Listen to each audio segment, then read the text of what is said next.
All right. Hello. Good afternoon, everybody. Thank you guys so much. I want to say thank you for taking your time after class to come and join us. I also want to say thank you to all of our alumni, friends, and family for coming to join us. I also want to say thank you to our audience that is watching via our Facebook Live streaming app here today. So everybody want to say hi to the cameras there in the back. I also wanted to let you know that today's series is one of my favorite series. We're really here to focus on our recent graduates. They're here to tell us their unique stories and really give back. As you know, GIA really strives to provide the highest level of educational offering to our students as well as our alumni. And as I said, this is one of my favorite presentations that we do have. We have graduates representing our graduate gemology program, our graduate jeweler program, as well as our jewelry design and technology program. They'll be here today to share with us their unique perspectives, offer their advice, and we're also here to recognize them and their outstanding efforts in pursuing a career in the jewelry industry. So for those of you that are not familiar with each of our speakers, I'll give a brief introduction, let you know what programs it is that they've completed, what year it was that they have graduated in, and also let you know where it is that they are in their career today. Now, after that, I will ask them to share with us, in their own words, their unique story and their own path to success. And then afterwards, and each graduate has had a moment to speak, I would then like to invite you as the audience to be the fifth member of our panel here. So if you have any questions that come to you, or you're wondering how to make that transition from the classroom into a rewarding career, or you just want to pick their advice on industry associations, how to make the most out of your networking efforts, please raise your hand. We do have a microphone that will be passed around for your questions, and we really want you to engage our recent graduates as much as possible. So with that, we'll get started, and I'd like to introduce our first graduate, graduating in 2015 from our graduate gemology program. Currently, she is the designer and production manager for Martin Katz Ltd. Out of Beverly Hills. Please help me welcome Mariana Gomez.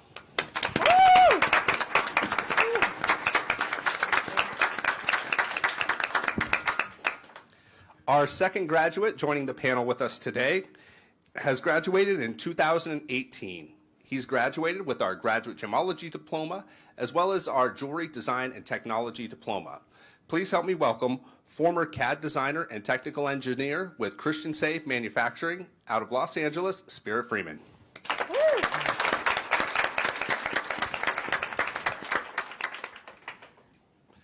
Our third panelist with us today, she has graduated with her graduate gemology diploma in 2014. She's had a very successful career, working her way up in the ranks, and now she is the regional lead valuation manager of fine jewelry and watches at The Real Real. Coming from us with Los Angeles is Kelsey Hickox.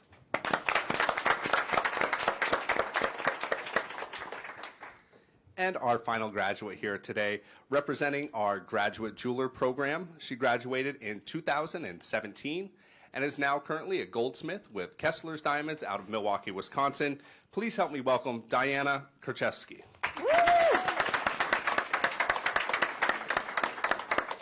So welcome panelists. These are our panelists, our wonderful audience here today. Now what I'd like to do is ask each one of our graduates to, again, tell us their story of success and allow us to dig a little bit deeper into their careers and the path that they've taken to get there. I'd like to start with you, Mariana. Hello, everyone. I'm Mariana. I'm from Mexico. I studied design in university, and I fell in love with jewelry. I started to do a little bit of bench, and I realized that it's very, very hard, not as easy as it looks. And then I also did a little bit of CAD, but not only jewelry, a ton of different products like shoes, cars, like all sorts of stuff. And I realized that I really like jewelry and how, you know, the whole process of creating something that you can just wear in your body. I really liked it. So I took an internship in a local workshop and I was designing for them and I really loved it. So I told my boss, you know what, this is what I want to do. I'm going to go to GIA and I'm going to take their design class. And he told me, Mariana, you just went to school for that. You took 4.5 years of design. You know how to design. Take something different. Take something that you don't know. So I signed up for the gemology class, and I really had no idea what I was signing up for, but I was like, this seems exciting. And it was the most amazing thing. I met so many amazing people that they're not only my friends, but they've opened so many doors for me. And to this day, I'm like so grateful that I met them and that, you know, I have so many friends all over the world because of GIA, but that also has helped me a lot in my career. And I got very, very involved with the SBC Student Body Council. I was the vice president, and every weekend we would go and meet designers in LA and like just listen to their stories, and that was so inspiring. Designers, gem dealers, like manufacturers, and that got me my first job in the industry. So I moved to LA and worked for a jewelry designer, and I got to know a lot of people in the industry and go to the trade shows, and that networking just helped so much again. And now I'm with Martin Katz. I'm doing his design and production, and it's been just so much fun. Everything since the beginning, like picking out where we want to go with a collection and what we want to produce and what we want the vision for this particular collection or piece of jewelry. To write the sketches and like picking the gems and like the waxes and the metal and like trying everything on, making sure everything's perfect. It has been a really, really amazing experience. So I'm very happy to be here. Perfect. Thank you, Mariana. And I'll pass it on to you, Spirit, if you want to tell us a little bit about your background, your journey, and how it was that you've come to join us today. Hello, my name is Spirit Freeman. I am a lapidary artist, photojournalist, gemologist, and jewelry design technician. I started off cutting opals, just rolling around gem shows, trying to get anything I could get my hands on and cut. Later, I ended up hearing about the GIA, and I thought that was the perfect place for me to begin my career. I studied gemology, and then from graduation, I started dealing in colored gemstones. I realized that there was a missing link to what I was doing and that I needed to find a way to get my gemstones onto a finger or to propose it to someone that makes it actually practical to like their everyday scenario. So then I studied the jewelry design and technology course. From there, I applied for a job at a manufacturing company in Los Angeles, where I got to deal with very high-end gemstones and communicate with high-end clientele to create presentations and make sure that the communication was all there and I understand their expectations and they understand mine. After that, I quit my job and then I went to Thailand and I studied gem cutting and rough grading and analysis. And now I have experience faceting, I do cabochons, and I analyze for recut to see if there's potential for you to improve the value of your gemstone. Coming back to America, I am looking towards starting my own manufacturing site where I can do everything from casting to cleaning the metal to cutting the gemstones and making everyone part of the jewelry experience. Perfect. Thanks, Spirit. And then Kelsey, we'll just continue right down the line here. Sure thing. So, hi everyone. I'm Kelsey Hickox. I live in Los Angeles currently. I'm actually from the East Coast, a little outside of Philadelphia, if anyone's from the area.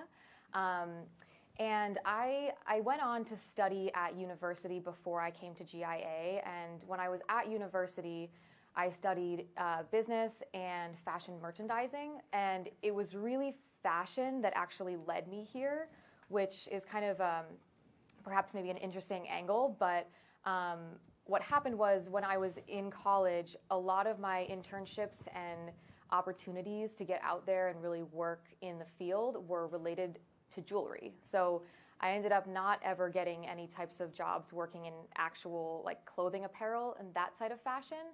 So since I was already working in the jewelry side, I started to get really interested in gems and minerals, and I was collecting little crystals on my own. And so it was there that I sort of sparked a further interest to study gemology. So actually, when I had one of my internships in New York City, I worked for a jewelry designer named Kara Ross. She, at the moment, is not designing jewelry. She's working on some other projects, but at the time, she had a fashion jewelry line as well as a fine jewelry line. So I was interning for her, and she was basically inspiring me to pursue GIA because that was her into the industry. So I felt, okay, maybe that's a good option. So I ended up coming out here to Carlsbad and visiting this campus. And when I saw how beautiful it was here, I decided that I should try it out. So I enrolled in the graduate gemology course, and I loved it. I thought it was just, I learned so much every day, and being able to have this subset of knowledge that so few people in the world have is so special. And it was it's such an amazing feeling to be able to educate other people about the subject. So that's what I loved about it so much. And when I was here, I decided I'm going to explore design a little bit because maybe I want to be a designer someday. So that's when I explored the hand rendering jewelry course, which I took right after the GG class.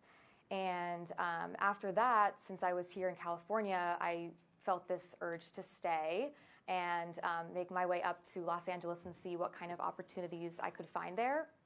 And through the networking, through Women's Jewelry Association, through the GIA Alum chapter, I was able to eventually find a job working for a jewelry designer. Actually, Mariana and I worked together for about a year. So just know that some of the people in here you're going to be working with in the future. And after I worked for that designer, I ended up transitioning to working for The Real Real, which is my current position now. And this job has been so diverse for me. It does center around jewelry and watches on a daily basis, but it really involves fashion as a whole, which was honestly what I was interested in the beginning. So it's kind of come full circle for me. So that's how I found GIA and how I got into the industry. And I plan to stay with the company I'm with now for as long as I can and learn more and more every day. Perfect. And our final graduate here, Diane. Hi, I'm Diane. I've lived in California for the past 10 years, but I'm originally from Milwaukee, Wisconsin. And I took my first jewelry making class about 10 years ago when I was in university. The first time I worked with metals, I was instantly obsessed. And I ended up finishing with an art degree and doing a desk job for 7 years. And that whole time I was just taking little classes here and there on the side and trying to convince myself that it was only a hobby. But it ended up not being the case, and I decided to make the leap and go to an actual jewelry school about 3 years ago. I had looked at several and found that GIA matched a couple of my needs, the skill level, the amount of time that it takes to graduate, and also just how well known it is. So I decided on GIA. I'm super happy. And then about halfway through my program, I started working with career services because I knew that I needed and wanted a job right out of school. So I really worked on my resume hard, my portfolio, and I got a job at Family Jewelers in Carlsbad, California. Right after graduation, I was very lucky. And I apprenticed under an amazing bench jeweler where I continued my education. And I'm actually currently, after this talk, I'm moving to Milwaukee, Wisconsin to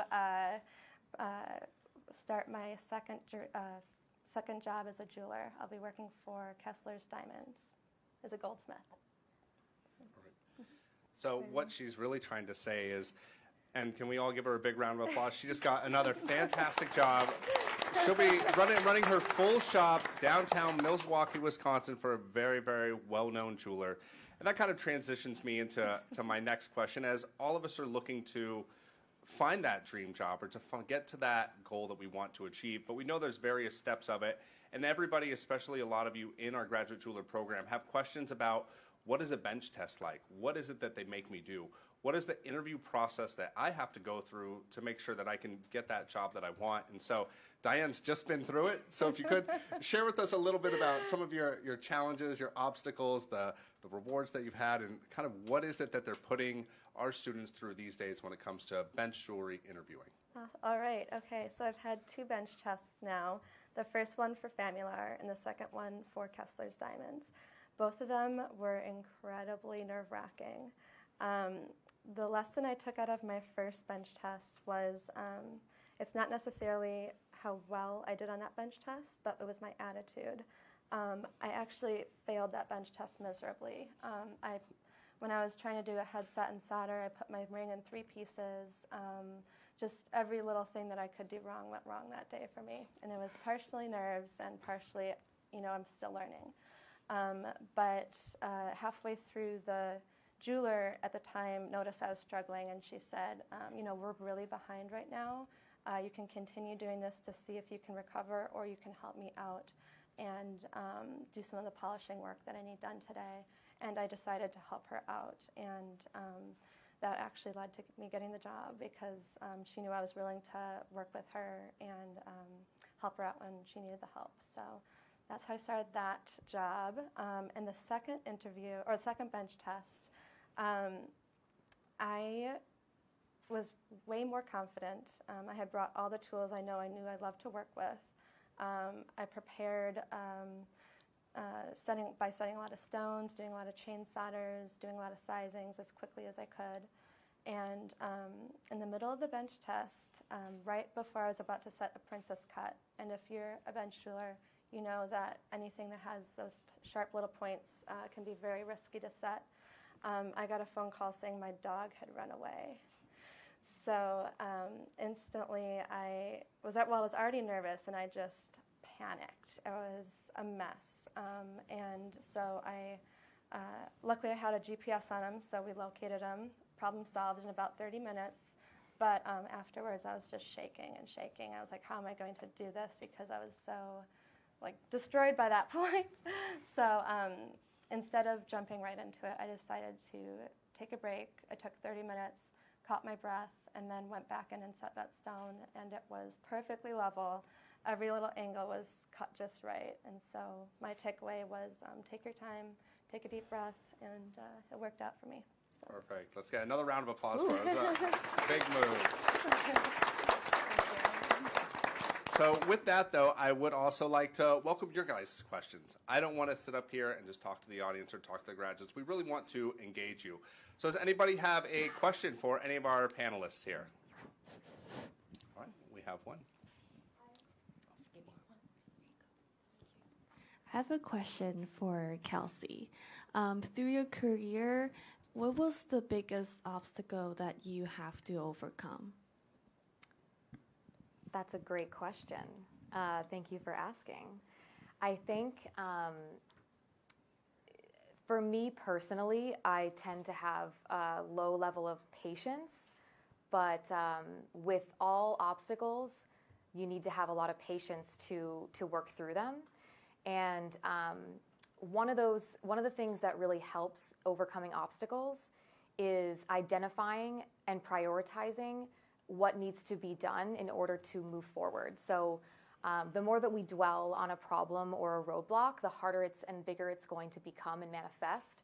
But the more that we take that proactive approach and look at the problem and look at the opportunity that it gives us, the easier it is to break down the solution steps. So first thing is take a deep breath and have a little bit of patience with yourself, and then to just kind of write down a list of what you're observing in this obstacle and try to find the positives and the opportunities that you can seize to then overcome and get even further.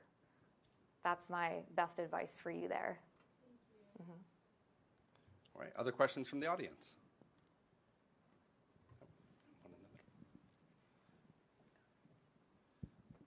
I have a question for the guy in the middle. Sorry. How did you find that school to facet gems in Thailand, and what was it like? You know, it all started with me needing a faceting machine. So I reached out to kind of some people who were very familiar with the equipment, and I ended up buying a machine that was a Sri Lankan machine. And when it arrived to the country, it was all taken apart because customs just had fun with it. So I had to learn how to rebuild it completely. But this is a completely different style of faceting that I was used to. I was used to a mast style faceter machine. This is more of a tabletop faceting machine. So I then contacted a few of my friends, and they told me about a great school where they actually teach me on that machine, and that school was IGT. So I just reached out to a couple of the social media platforms to find out where I can learn and what machines are the best for the practical use that I need them for. Yes, question in the front here. So we've been getting prepared for the career fair, and I was wondering what questions. We've been getting prepared for the career fair, and I was wondering what questions you ask your employers during an interview. Well, I think it depends on what are you looking for and what is important to you and what is something that you're looking for. For me, I like to know about their past and their career and their path. So I always like to do a little research to know them well and to know kind of where I want this opportunity to go. So I would say it's always very good to know their history. And once you know that, I think that'll give you good questions.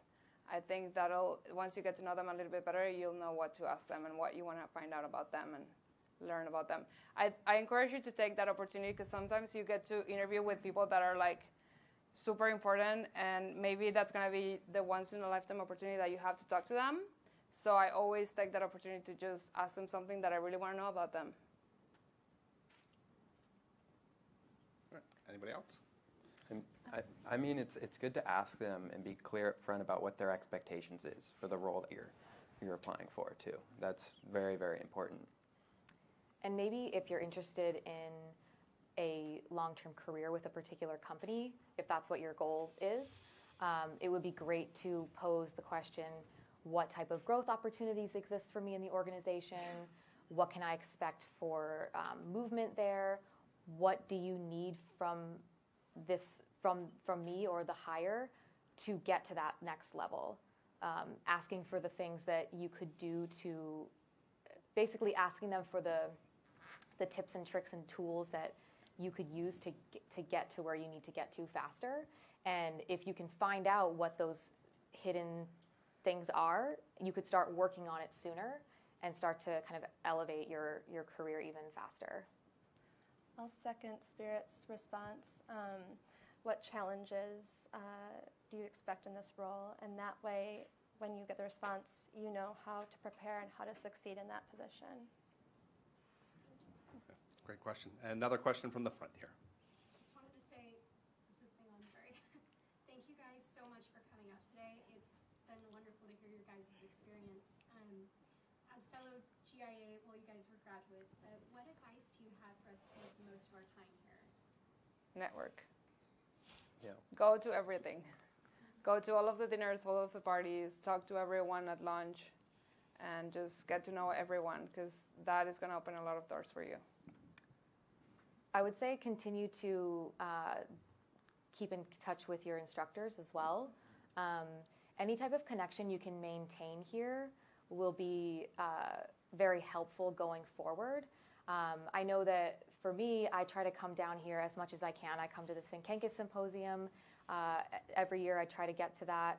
Anytime I can get down here or there's an opportunity to, I take it. Yeah, I want to have a chance to reconnect with some instructors, possibly some former students, peers of mine.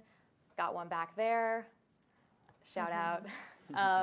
And keeping that connection strong is going to definitely help you to continue on in your career and continue to build those relationships. I think also starting to look at professional organizations in that area helped me as a student because I started going to WJA meetings. I met a lot of the community there, and I've also gotten several jobs because of those connections. I would definitely say utilize the people around you because they could be some of your best assets in your career. They can give you help, and in this industry, it's not always a one-person thing. You know what I mean? You need help, and it's good to have people that have your back, and that's what this industry is all about. And if they're your friends already, it makes it so much easier. Thank you. Perfect. And I saw a question in the back here. Yeah. Hi. The question is for Kelsey. The company you work for is a new concept, isn't it? The Real is an online, it's a vintage. How does it work? Sure. So the Real is an online luxury consignment website.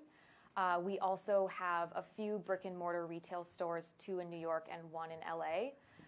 So what we do is essentially we are authenticated luxury consignment. We're focusing on sustainability and the circular economy. So those are kind of 2 big buzzwords right now in the industry at large and kind of globally. But the circular economy basically means that we're taking an item and reselling it or repurposing it. So at the Real, we are a platform to resell all types of luxury goods. It started out with just ready to wear, so a Gucci jacket, Chanel shoes, built up into we have ready to wear, fine jewelry and watches, fine handbags, home and art.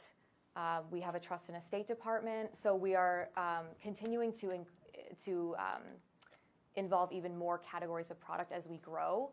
But essentially what we do, at least on my end as a valuation manager, I meet with clients on a day-to-day basis and evaluate their goods in front of them and communicate pricing and explain how we arrived at our resale pricing. And then it's a completely no pressure, transparent environment. We let the consignor decide what they would like to do with their items. They can hold on to them. They can consign some of them, take some of them home with them. It's a free service, so we just want to be able to basically educate the community about the goods that they have and offer them an opportunity to sell them if they would like to get rid of them. So that's essentially what the company does in a really small explanation, but there's a lot of layers and there's a lot of different ways that we access consignors and evaluate their goods. We do remote valuations as well as in person. So it's definitely a growing trend. There's other companies that are online consignment. There's ThreadUp, there's Poshmark, which is they're all different platforms slightly and cater to different types of markets, but ours focuses on luxury goods. So we have like a brand list that we keep too. And your income is just the consignment commission? So yes, so it's structured, there's commission tiers, and the way it's structured is the consignor is eligible to earn up to 85% of the selling price depending on what the item is. So the tiers are 55%, 60%, and 70%. Those are the 3 levels that you can be at as a consignor. 55 is if you're brand new. Once you sell $10,000 worth of merchandise, whatever category, it's a cumulative number, you'll reach 70% commission, but then there's certain categories of product that will offer higher percent. So all watches over $2,500, the consignor will earn 85% commission, which is a really, really great deal. So as the company only takes a certain cut, and it's usually the lower end of the half, if that makes sense. All right, other questions from the audience? One in the back. I have a question for Spirit. What would you recommend for anyone who's trying to jump in head first into the gem sales industry? That's a good question. Well, first I'd say start getting involved in like all GIA activities and networking as much as possible, going to gem shows, learning pricing. And then from there, it's just how you market yourself. You take pictures, you post it, you show it to people, people share it. It's all about how you put it on whatever platform you are wishing to sell it on. So essentially it all starts with networking. You need to have your supplier, you need to make sure you know where you're purchasing, which it's good to look into the source in which your gem is coming from because you know whether it's an ethical source and or going with responsible practices. So all that may influence your sales as well. You know, everyone wants to know they're helping the planet, so it's really good to understand the sourcing behind the gems that you're looking to sell, essentially. Are there any tips you could give in terms of like social media marketing, in terms of how you can sell yourself as a gem dealer on that platform? Yes, it is very hard at first, but the tip that I would give you is keep pushing forward, keep sharing, keep advertising for yourself, keep talking about what you do, and keep trying to meet more people. The more people you share information with, the more people that are willing to look at your stuff, the better you're off in that aspect of this industry. Any other questions here from the audience today? Have any of you had a mentor, and if so, how did you make that connection? Have any of you had a mentor, and if so, how did you make that connection? I do. I have a mentor. I was actually connected with her through family friends, so it was kind of a unique situation. But she's been in the industry for years, I would say maybe like 30 plus years. And at the time that we connected, we weren't living in the same area, but we ended up both living in Los Angeles for a couple of years. And I think in terms of how to find a mentor, I would say definitely, of course, networking, but look for somebody who might not always agree with you, or like, let's say you're having a discussion with somebody at a networking event and you really admire their work, or you're inspired by what they've been doing or what they're saying, but maybe you feel like there's a little bit of resistance, like maybe you don't completely click all the way, but you want to find somebody who's going to challenge you and push you out of your comfort zone. So I would say to try to find somebody who isn't necessarily going to make you feel always 100% comfortable, because you want someone who's going to encourage you, push you, motivate you, and get you to maybe try things that you otherwise wouldn't try. Of course, you want to have a good rapport and click in terms of interest and things that you talk about and all of that. But I would say you want to find someone who's real with you, who will tell you the truth and push you out of your comfort zone, because those are the things that my mentor has really helped me with. And I think that's really what's necessary in a mentor is having that guidance, but also being able to, encourage you and inspire you. I knew when I finished GIA that GIA built such a strong foundation for being a bench jeweler, but I knew there was so much more to learn as well. So I specifically, when I was applying for jobs, I looked for someone who could be my mentor, the jeweler that was in the shop that could be my mentor. And especially for bench jewelers, there is some jewelers come from a tradition of keeping their information to themselves. So I really wanted to find someone that was open to sharing everything that they knew. And so that's how I actually decided to go with my job, the job that I did, because she was such a good mentor to me.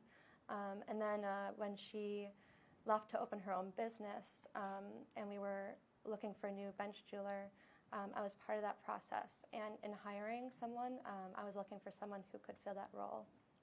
So it was really essential for me.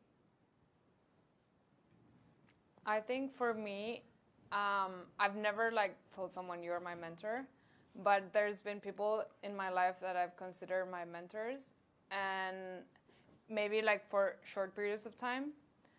At the beginning it was my teachers, but now I would say my boss is really my mentor, because he really takes the time to point things to me so that I notice how specific things are done.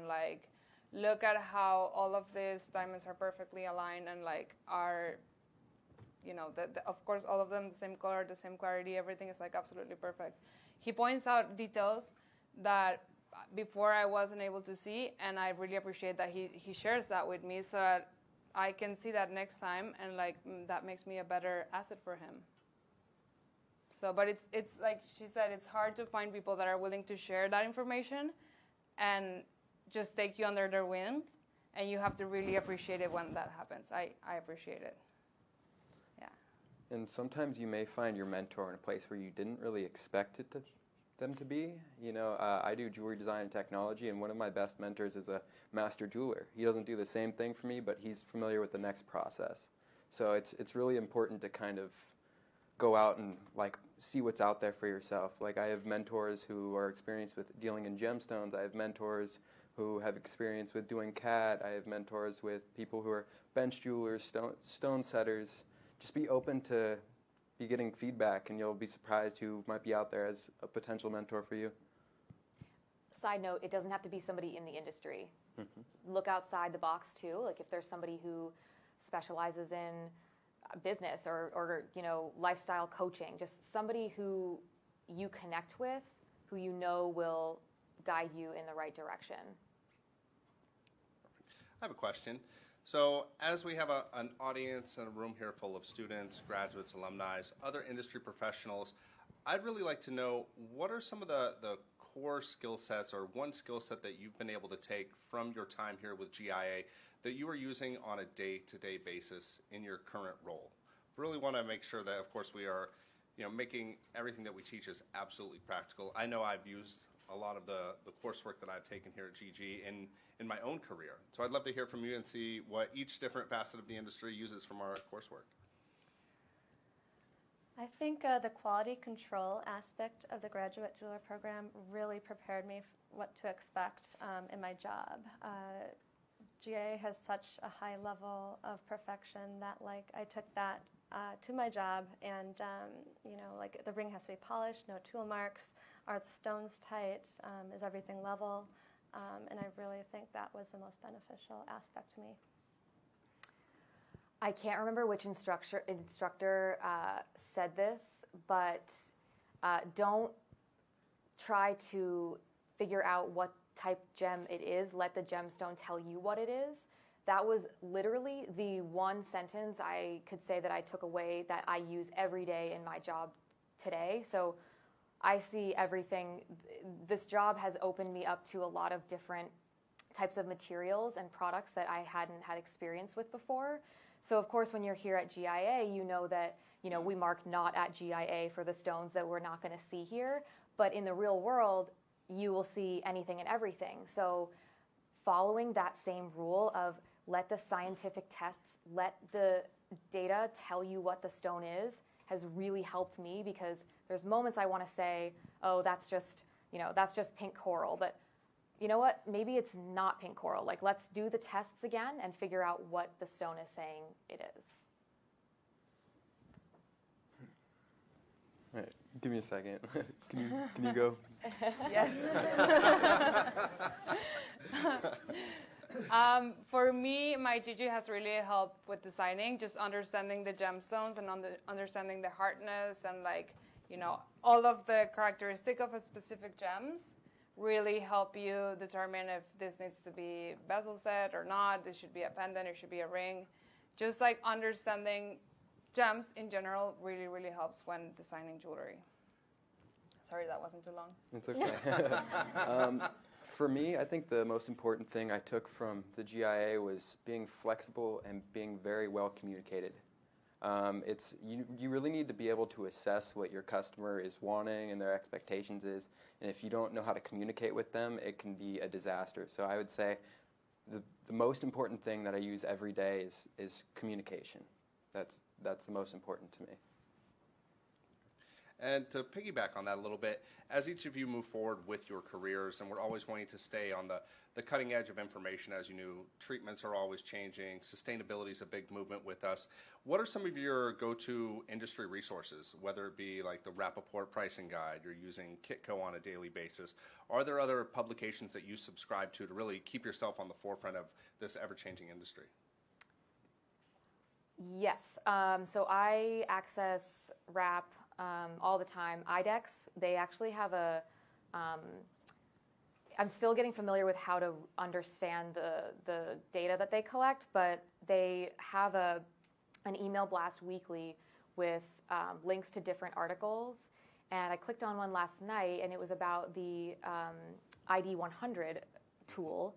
And it was an update saying that it can now read some colored pink diamonds or something like that. So I'm always looking at those types of articles to see what's going on. I look at JCK, all of the different trade show kind of publications that are out there. There's always G&G, There's also Gem Guide, Gem World. They have some great information about wholesale gemstone pricing. And then I look at auction too. I subscribe to the different auction sites to get different auction, look at the lots and then look at the results, because to me, I need to know pricing. So I'm always looking at Christie's, Sotheby's, Heritage, all the major auction houses, and seeing what's coming through their doors and seeing how they're evaluating and pricing as well. Something that helps me too is I tend to go to a lot of gem shows, and I carry a pocketbook with me.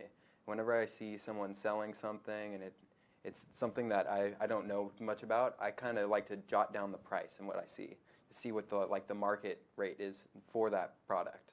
That really helps me, so I know what to then try and market my stones at.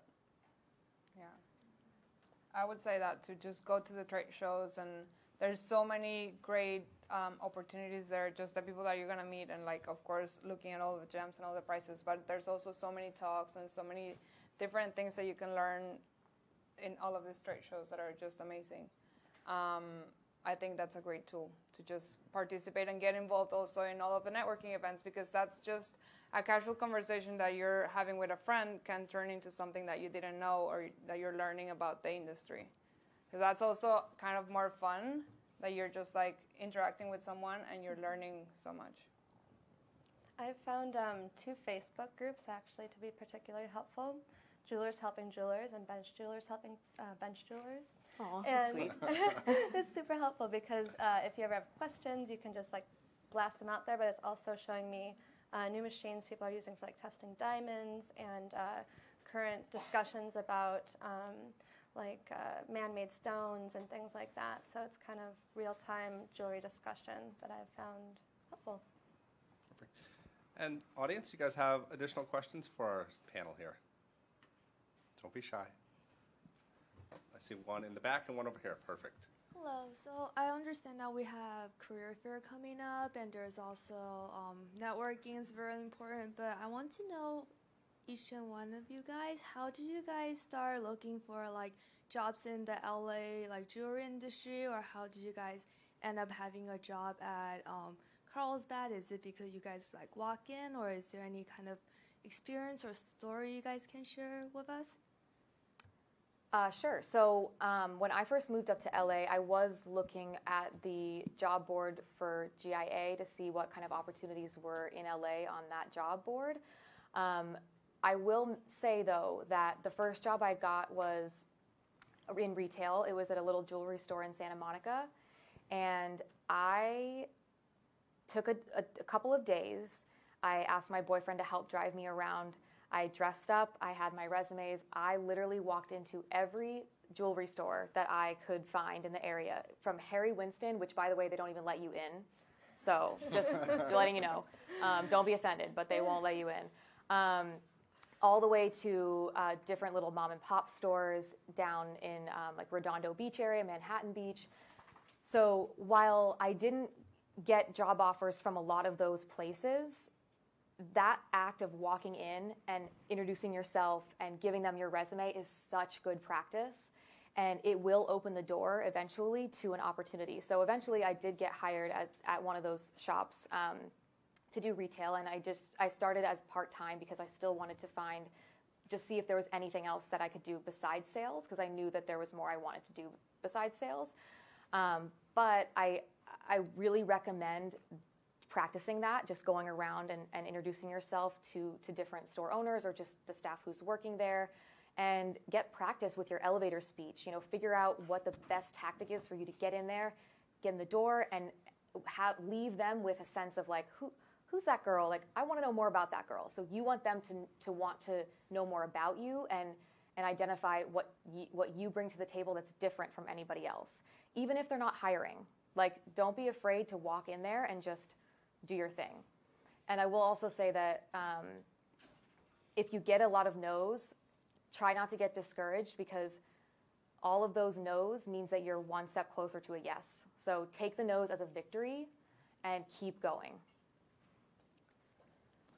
I would also say you need to utilize the career services. They're amazing here. I responded to an ad that they showed me, and that led to a job that I was at for over a year, and it was fantastic. I learned so much there, and I wouldn't have even known about it if I didn't utilize the career services here.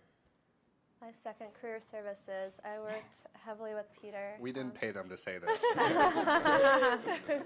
But they were able to find jobs that fit the description I was looking for, as well as working on my resume. For my second job, I just searched online and responded to some ads. For me, it's been networking. I was the vice president of the SBC, and we would go and meet people. Like, people, when you're a student, they're so willing to let you in and tell you all about their story.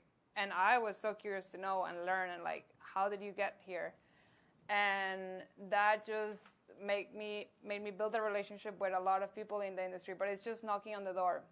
And if you don't want to do that, then do something else. Like, send them an email and tell them, like, hey, I'm a student and I'm doing this and this is what I'm interested in, and I just wanted to see if I could get coffee with you. And maybe they're going to say no, but maybe the next person is going to say yes, and maybe it's just going to be a connection that's going to lead you to a job. But it's very important to just get connected and build your network.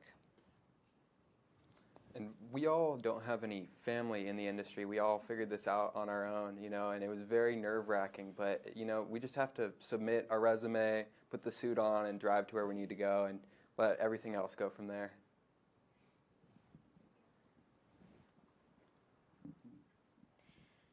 I would love to hear some of your elevator pitches. Oh, good. Is it time? We're all so nervous. The important thing about an elevator speech is the first thing is, like, it's going to be something that's more succinct, right? So you want to keep it kind of short, but you want to convey who you are and what differentiates you. So obviously you want to introduce yourself and, whatever credentials that you have. But then you want to articulate what it is that you're looking for and what it is that sets you apart from the rest. I don't know if I can whip out an elevator speech right now, but I would suggest first writing down some things that, like keywords that, playing that like mind association game, like writing down keywords that describe you and describe what you're looking to achieve, and try to formulate that into like a 3 to 5 sentence sort of paragraph. And that's really all you need. And then I guess really it's just putting it into action and practicing. So stand in front of the mirror. It seems a little weird, but it works. Stand in front of the mirror, recite it to your dog. I've done it to a doll, like literally try anything. And practice it and get that down, and then just see how it goes. And if you feel like you're getting a weird response, maybe you want to tweak it. Like see how it affects other people, and then try to take it from there. I'm someone that gets extremely nervous, so I need to practice it like 100 times, absolutely memorize it, because I will trip up right in the middle of it. Like I forget what I'm talking about, forget where I am, so lots of practice. Yeah, I just make sure they see the passion, you know what I mean, and let everything else fall into place from there. That's really important, is you just show that you're there and you're ready to play, you know? Yeah, speaking from the heart. 100% agree with that. You just try to build a real connection, and try to just show how passionate you are, but also not like right after that be like, okay, did I get the job? Just give them, and then take a little bit from them. But you just show them how passionate you are and show them who you are, and then just let that flow a little bit. Hi there. So yeah, kind of like you guys, I'm a first generation. I have like a little bit of a background in like bench stuff, but I'm in GG right now. So I guess my question is kind of, I don't know, like if anyone else is in GG, they might be wondering this as well. But for those who don't really have a base in this and don't really know what sort of specific things in the industry you can actually do with GG up until maybe like bench, because that's what I'm eventually planning on doing, what would be your recommendations for like things to look out for, jobs to try to find other than maybe like sales, that would relate back to the GG, because I just don't know. After I left sales, I was only there briefly, and then I started working for the jewelry designer that both me and Mariana worked for, and I was helping her with her production. So while I wasn't doing any of the design work really, I was heavily involved with the stone aspect of things, and that was, I think, one of the most amazing positions to learn more about gems, because it was, I mean, again, it's like we only see a certain amount and quantity and type here.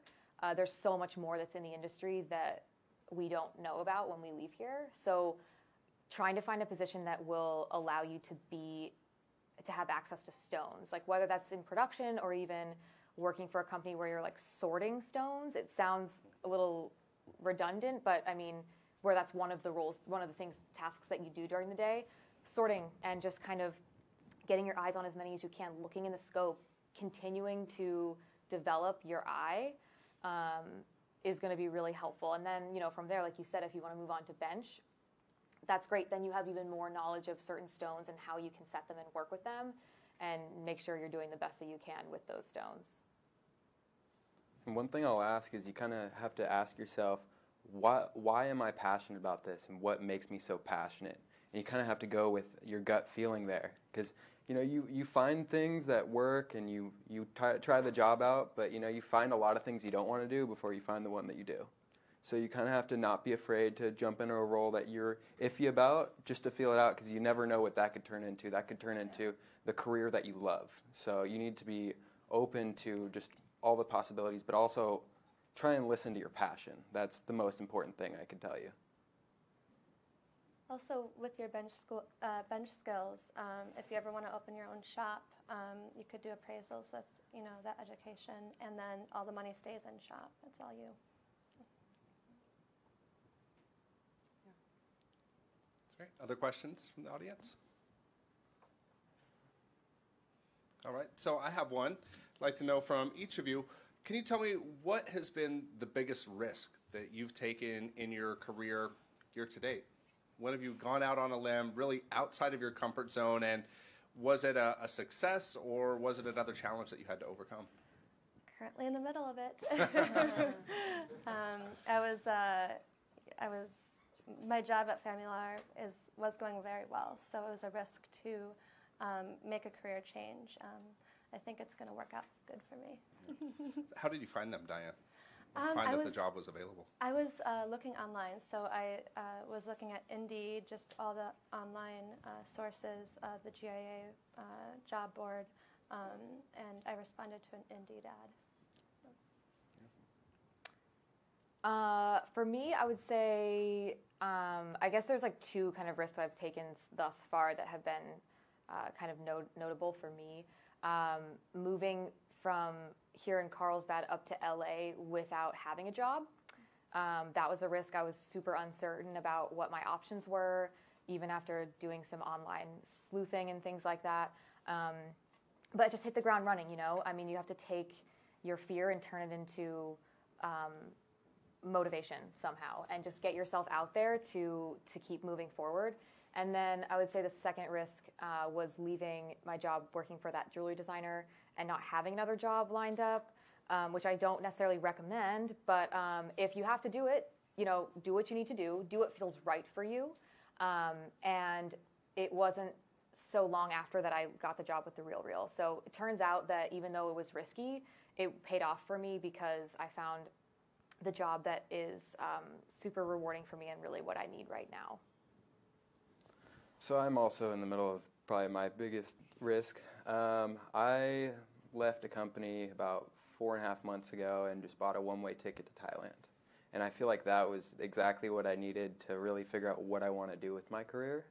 I got to see really amazing things. I got to go to also Cambodia and Myanmar and see a lot of artisanal mining where there's families that are literally, the parents are panning in the river for rubies and sapphires while the kids are playing in the river. This is the stuff that I also want to talk about, because I'm also a photojournalist. So I'm trying to connect all the links, and this is like, it feels right. So sometimes a risk is good. Sometimes you have to go outside of your comfort zone to really find what you love. Yes. And I feel like sometimes the bigger the risk, the better it feels after you took that risk. For me too, I'm a Mexican citizen, so it's not that easy to get a visa. And it was hard for me to quit a job that I just didn't love. And that was a risk that I was willing to take, and I took it, and I just hoped for the best, and I took a mini retirement for 3 months, traveled a little bit, learned more about jewelry, and then came back, and the job was waiting for me. And it's a job that I really, really like. So sometimes you just have to take the risk and see what happens. And risks don't need to necessarily mean, I know a lot of our risks were leaving a job and moving on to another one, but a risk can also be putting something out there that you maybe are nervous to release. But I think it's important to meditate on the things that you are working on. And if you feel truly that this is your work that you're so proud of, but you're still scared, forget the noise. Don't focus on the other people and what other people think, because all that matters is what you're doing and what you're putting out into the world. So if you're creating something, this is especially with creative projects, don't let the fear of rejection or failure or what is everyone going to think about this? Is everyone going to hate this? Don't let that stop you. Take the risk and put it out there, because if you truly believe in it and you put your heart and soul into it, something's going to come of it, and people are going to feel that radiation from your creative energy and the positivity that comes from it, and it's going to lead somewhere, I promise. All right, we have time for a couple more questions from the audience. Just want to see if you guys have anything else you want to ask our panelists while they're here joining us today. Yep, we have one there. Where in Myanmar did you go to the finals? I just stayed around the border towns near the northern part of Thailand and Myanmar, and also near the eastern border. I didn't go very far into Myanmar because it's not the most safe right now. There's some political issues, so. But yeah, beautiful place, very, very beautiful place, wonderful people. Did you make it into Rubyland? I did not, I wish, yeah. But, most of Thailand felt like Rubyland for me, so. Right, anything else from the audience here today? Okay, with that, I'd like to ask them, is there any words of advice you would like to give our audience here today before we wrap it up? Yeah, I would say, I know I've said this already, but stay true to yourself. Don't let the opinions of others make you change your ways. Stay true to you and keep pushing, and just keep celebrating the no's and their wins just as much as they are, just as much as the yeses are. So that would be my advice for you guys. Yeah, find your passion. That's simple as that. Follow your heart, and you're gonna go to beautiful places. And try it. Give it a try. If you feel like it's something that you want to try, just try it. And if it doesn't work out, you don't have a lot to lose. You just try it and learn something from it, and then you move on to the next thing. So I would just say try, and network too. In case I didn't say that before. I think my attitude got me really far in my job, and just staying humble and asking for advice and being thankful for the people helping you along the way really got me pretty far. Well, I'd like to give a big thank you to all of our graduates. Give them a round of applause. Thank you, guys. Now, our graduates will be here in the hall spending some time with us. So if you'd like to come up, introduce yourself, and you have any questions offline, please feel free to join us. Other than that, thank you guys so much for coming out today. Thank you. Thank you.